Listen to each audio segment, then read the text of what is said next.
From this verse onwards, Sanjaya narrates the happening of Mahabharata war as a conversation between Sri Krishna Paramatma and Arjuna. So the Gospel of Gita exactly starts from this verse 20 of chapter 1.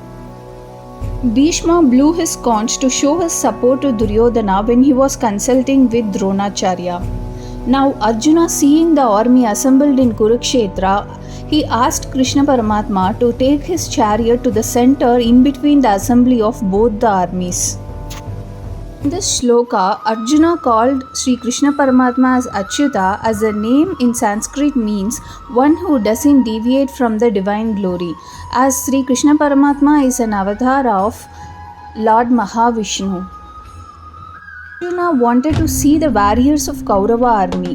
Before the battle, when Pandavas tried to reconciliate with Kauravas, they refused and wanted to wage a war. Now Arjuna wanted to see the Kaurava warriors and their confidence before beginning the fight.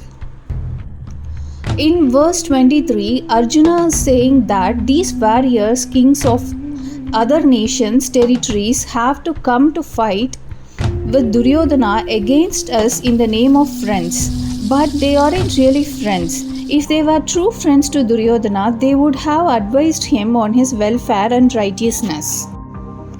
But instead, they encouraged Duryodhana to wage a war against us. If they were true friends, they would have advised Duryodhana to return half of the kingdom to Pandavas, which is us, which we are the rightful owners of.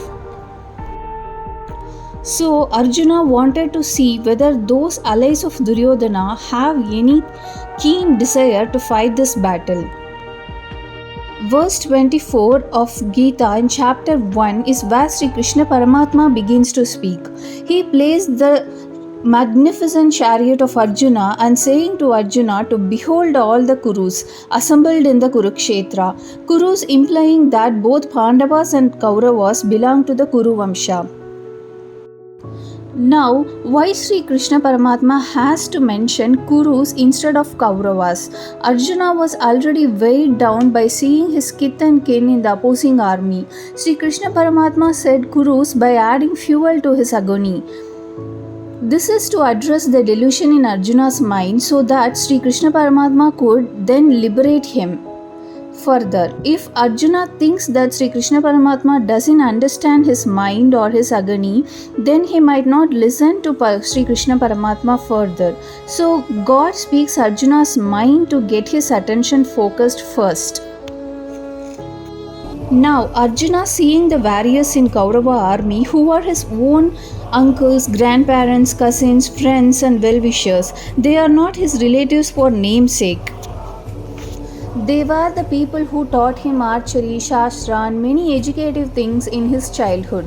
Seeing them, even they are in opposing army, Arjuna felt only love and compassion for them in his heart and felt sad.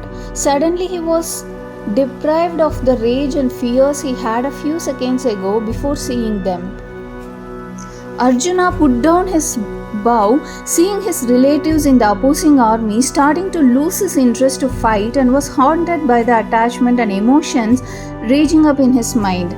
He was feeling so weak and powerless and said to Sri Krishna Paramatma that he finds it all inauspicious and he doesn't want to fight this war anymore, as he doesn't see any good could come out of this. Arjuna says as follows, that even if we win this war and get to own the entire earth and heavenly pleasure, what is the use of it? When our own kith and kin is dead in this war, with whom we are going to spend our life with and what we could celebrate about? We want land, riches and wealth so we could enjoy a prosperous life with our relatives and friends. But we don't keep it to ourselves. We share our wealth to our teachers, grandparents, uncles and to everyone we know. But all of them in this opposing army, if I kill them all, with whom could I enjoy those prosperity? Arjuna also says that the Acharyas standing in the opposing army, like Kripacharya, Dronacharya, Bhishma, may be willing to kill me and ready to give up their life, or maybe not. But even for that, if I could attain 3 lokas in this universe, I cannot kill them. How could I fight them for just a piece of land to be won? In any history, if we see, men fight to win the desired things or get rid of the undesired things. But here, Arjuna is refusing to do both. Arjuna was deeply dejected by the fact that the great warriors and acharyas in opposing army standing with Duryodhana ready to slay him, that is Arjuna, who did nothing wrong. Duryodhana was giving limitless troubles to Pandavas, and Pandavas didn't hurt any single soul on earth for their own selfish motives. Now how could these relatives of his could choose Duryodhana's side and willing to give up their life and ready to kill Arjuna and Pandavas? Arjuna was caught between righteousness, betrayal, and sense of self-pity that he found himself helpless and unsure. Seeing the sons and grandsons of Duryodhana, Arjuna felt so guilty to fight them, as he as an uncle or grandparent should act as an example of righteousness, generosity and kindness rather than to be a monster willing to kill them all. There are 6 kinds of desperados said in Vasishta Smrithi, that is a Hindu scripture. Number 1, one who kills. Number 2, one who seizes others' wealth. Number 3, one who sets fire to other humans. Number 4, one who usurps kingdom.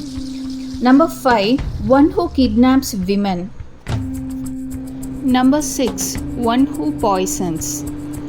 If we see, all of these ill activities were done by Duryodhana, who is still standing without any guilt. But Arjuna saying that even if I win this war and enjoy the worldly pleasures for the rest of my life, but after death this will definitely take him to hell. How can killing your teachers and grandparents be justified under any means? So Arjuna feels that it's better to break off the relationship rather than killing them all in a battle. Arjuna says that we Pandavas are proud of ourselves because we were always righteous. Now if we slay our own kith and kin, where would our virtues go? We are standing on the bridge of Dharma to cross this world to the divine. If we violate Dharma, it's like burning our bridge which we are standing on towards the God, which I am not willing to do, definitely no. Just a thought of killing them is haunting my mind so much. How could I live sanely after finishing this war? How could I ever be peaceful and happy in this life? So Arjuna slowly losing the interest and the strength to fight this war. In the book, God talks with Arjuna. Sri Paramahamsa Yogananda says that Bhagavad Gita is not only to practice karma yoga, it is to be considered as a metaphysical and psychological treatise. Gita describes all the struggles one would experience as a spiritual traveler on the path of emancipation. He says that a devotee who understands the route he must travel will never feel unsure or dismayed at any inevitable position. In the book Pilgrimage by Paulo Coelho, he explains that how a spiritual seeker on his path faces many obstacles challenging him, but since the seeker was determined to reach his destination, he overcomes all struggles by himself. Coming back to Paramahamsa Yogananda's commentary, he says that a spiritual seeker must gradually lose his interest in outwardly pleasures, so he could immerse himself completely in meditation without a wavering mind. We cannot be riding 2 horses at the same time. A seeker's goal must always be pointed towards the God within. But in reality, we find it difficult to shift our focus from our next 5-year plan that we have structured and decided for ours in our mood board on our life to some unknown space on the sky. Paramahamsa Yogananda suggesting to shift our focus to the presence within us, slowly and gradually. Eckhart Tolle says whenever a thought comes hindering the presence, just use that as an opportunity and take your awareness inside, asking where the thought is coming from. Keep doing this for every thought that arises and disturbs our stillness, so our awareness gradually goes deeper and deeper.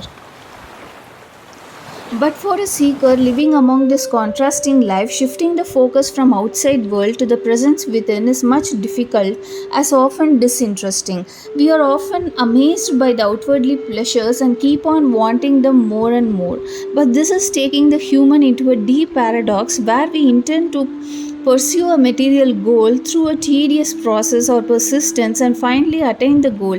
Yet we remain unhappy. Neither the process nor the results of the material things and attainment gives us real peace or happiness.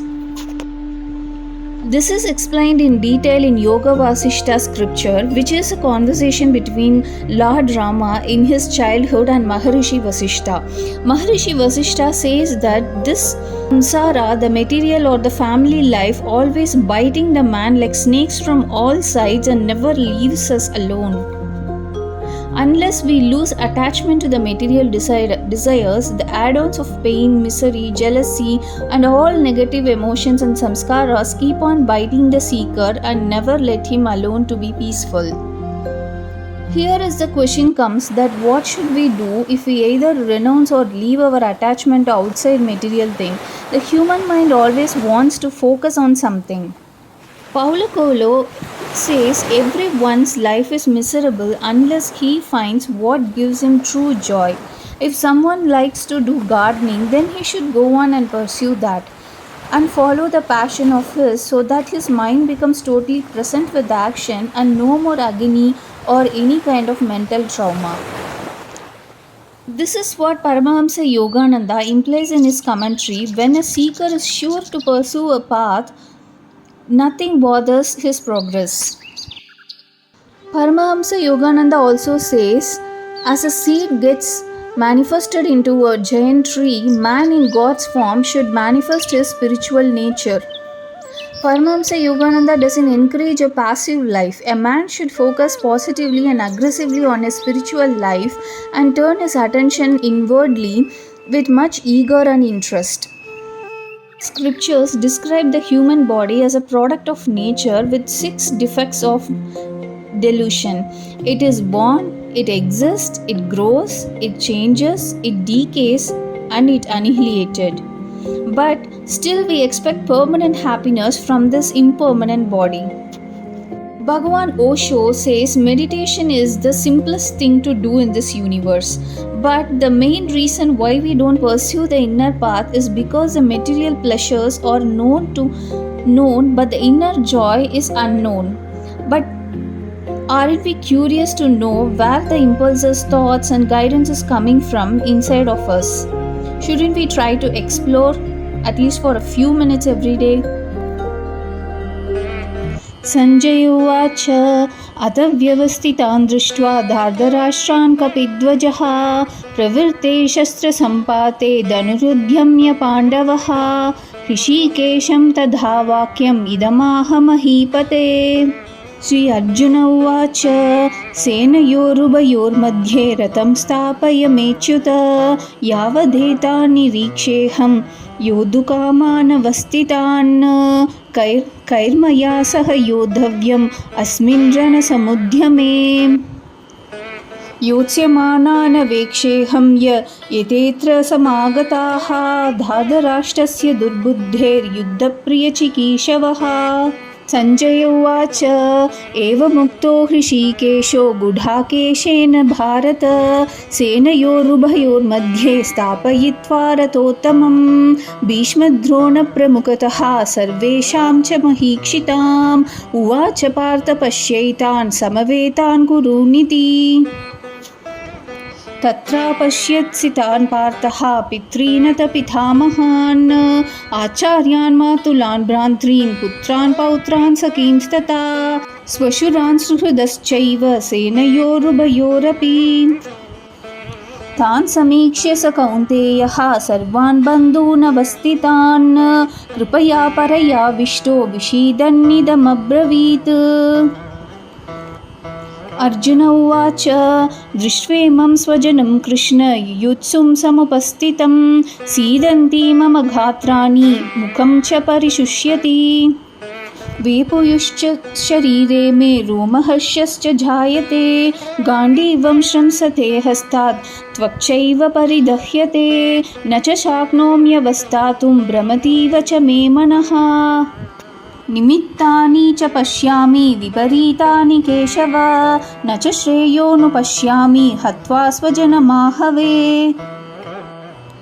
न काङ्क्षे विजयं कृष्ण न च राज्यं सुखानि च किं no राज्येन Govind किं भोगैर्जीवितेन वा येषामर्थे काङ्क्षितं no राज्यं भोगा सुखानि च त इमेव स्थिता युद्धे प्रणांस्त्यक्त्वाब्धनानि च आचार्या पितरः पुत्रा तथैव च पितामहाः मातुला श्वशुरा पौत्राः श्याला सम्बन्धिनस्तथा एतान् हन्तुमिच्छामि ज्ञतोऽपि मधुसूदन अपि त्रैलोक्यराज्यस्य हेतो किं नु मही कृते निहत्य दार्धराष्ट्रान्नः का प्रीतिः स्यात् जनार्दन पापमेवाश्रयेदस्मान् हत्वैतानातथायिनः तस्मान्नार्हा वयं हन्तुं दार्धराष्ट्रान् स्वबान्धवान् स्वजनं हि कथं हत्वा सुखिनः स्याम माधव